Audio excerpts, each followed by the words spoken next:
மேட்டுப்பாளையம் பவானி ஆற்றில் மிதந்து கொண்டிருந்த சடலத்தை ஆம்புலன்ஸ் ஊழியர்கள் ஸ்ட்ரெச்சரில் தூக்கிய போது கையை தட்டிவிட்டதால் அலறியடித்து ஓட்டம் பிடித்தனர். கோவை மாவட்டம் மேட்டுப்பாளையம் பவானி ஆற்றில் உடல் மிதப்பதாகவும் யாரோ அடையாளம் தெரியாத இளைஞர் ஆற்றில் மூழ்கி இறந்துவிட்டதாகவும் மேட்டுப்பாளையம் போலீசாருக்கு தகவல் கிடைத்தது. சம்பவ இடத்திற்கு சென்ற காவலர்கள் அரை நிர்வாண நிலையில் உடலில் அசைவு எதுவும் இல்லாததால் இளைஞர் ஆற்றில் மூழ்கி இறந்திருக்கலாம் என எண்ணி ஆம்புலன்ஸ் வாகனத்தை வரவழைத்தனர். ஆம்புலன்ஸ் ஊழியர்கள் ஸ்ட்ரெச்சரை எடுத்துக்கொண்டு ஆற்றில் மிதந்த இளைஞரின் உடலை கையால் தூக்க முயன்றனர். அப்போது திடீரென ஆற்றில் மிதந்து கொண்டிருந்த இளைஞர் ஆம்புலன்ஸ் ஊழியரின் கையை தட்டிவிட்டதாக தெரிகிறது. இதனால் அதிர்ச்சியடைந்த ஆம்புலன்ஸ் ஊழியர்கள் அலறி அடித்துக் கொண்டு ஓட்டம் பிடித்தனர்.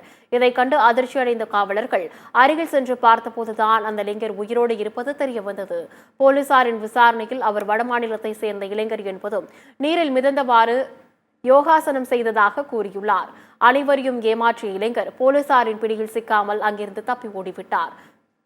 இந்த சம்பவம் சமூக வலைதளங்களில் வைரலாகி பொதுமக்களிடையே சிரிப்பலையை ஏற்படுத்தியுள்ளது.